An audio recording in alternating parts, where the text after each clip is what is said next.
Todavía. Que en estos días, semanas atrás, se hacía un importante acto, Ramón, porque se ponía fin al pago de la deuda. Sí. O sea, se pagó la última deuda. La última cuota sería. La última Sí. cuota. ¿Y qué implica eso en lenguaje común, Ramón?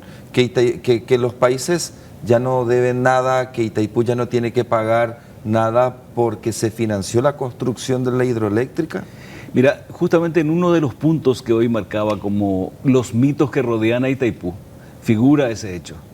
Es decir, ¿es un mito que Itaipú pagó su deuda? No, pagó su deuda, pagó la última cuota. Ahora, lo que nosotros estamos diciendo, que los 63.500 millones deben demostrar en una auditoría dónde fueron a parar. ¿A Cada quién le uno de los pagó rubros. Itaipú la última deuda, Ramón? En este caso a Eletrobras y a otra institución brasileña. Que se encargaron de financiar la construcción. Es decir, Itaipú tiene una especie de abanico de proveedores de recursos, pero el peso principal o el mayor acreedor siempre fue Eletrobras. Eletrobras fue socia de la ANDE en la conformación de la entidad binacional Itaipú. Luego, Eletrobras fue retirado por el gobierno brasileño del anterior y en su reemplazo entró otra institución de carácter público también. Es decir, a lo que quiero llegar, escuché declaraciones, por ejemplo, Itaipú ya no debe nada a nadie, ni un centavo, no hay un solo pagaré, Itaipú es Itaipú actualmente. Y lo principal, dicen, ¿verdad?, es que Paraguay es dueño del 50% de ese activo al que calificaron de estratégico inclusive. No estoy en desacuerdo con eso. Ahora estoy en desacuerdo sí con lo que sucede en la práctica, Javier. Porque si nosotros somos copropietarios de esa central hidroeléctrica, de ese activo estratégico, ¿por qué nosotros tenemos que conformarnos con la mínima parte de los beneficios de Itaipú? Cuando decís la mínima parte de los beneficios, ¿a qué te referís? Y pongo ejemplos concretos.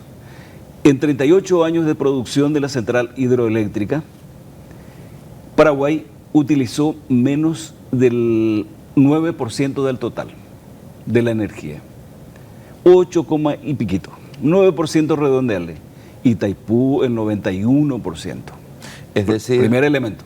Claro, o sea, Brasil utilizó el 91% Brasil, de toda la energía generada durante estos años que Itaipú estuvo en funcionamiento. Categórico. Recordemos que la primera unidad entra en operación en 1984, mayo de 1984.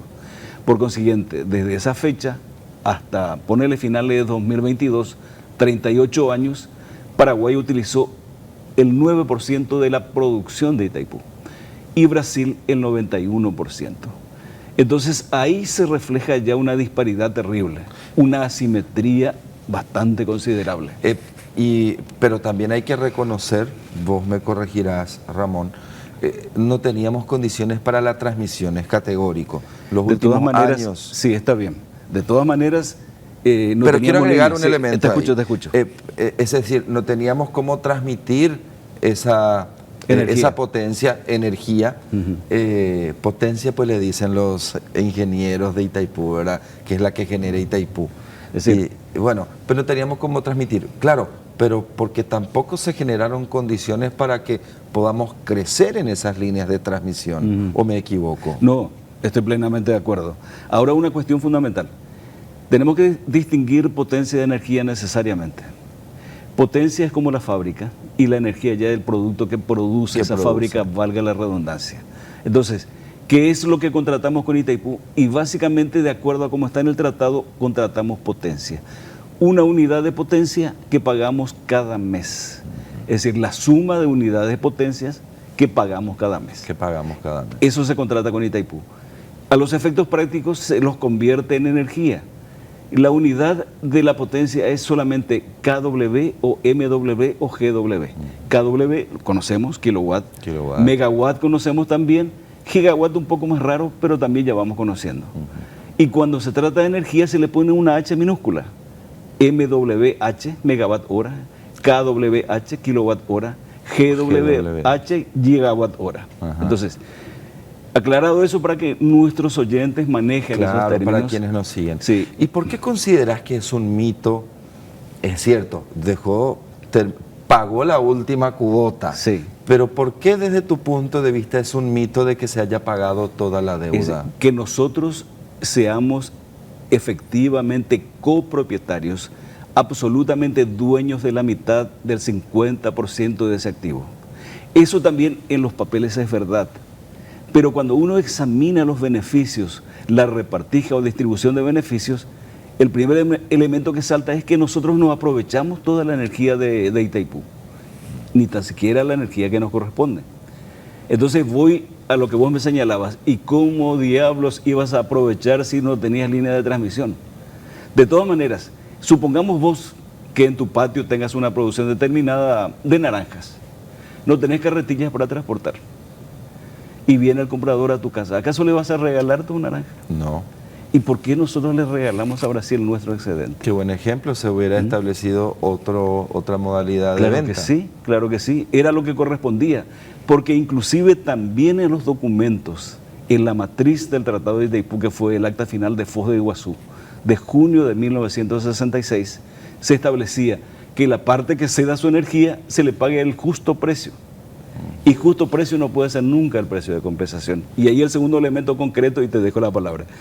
El segundo elemento concreto que me dice que nosotros no procedemos como copropietario de la usina es que la cantidad que nos pagaron, si hacemos un promedio de 38 años, llega solamente a $4 el megavatio hora, es decir, $4.14 por cada 1000 kilovatios hora que cedimos.